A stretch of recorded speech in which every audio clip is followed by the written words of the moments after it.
Allahu Allah, Allahu Allah, Allahu Allah, Allahu Allah, Allahu Allah, Allahu Allah. Peygamber sallallahu aleyhi ve sellem aytti: "Men sama Ramazan imanan ve ihtisaban, gufira lehu ma taqaddama min dembi."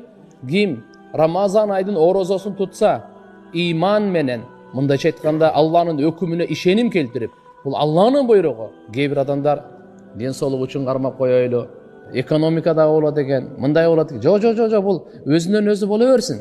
Бирок бұны біз Allah'ın farızı, мени жаратқан заттың бұйрығы, бұл аламдың қожойының өкімі деп егерде ораза қарамасақ, анда бұл бөлек кеп.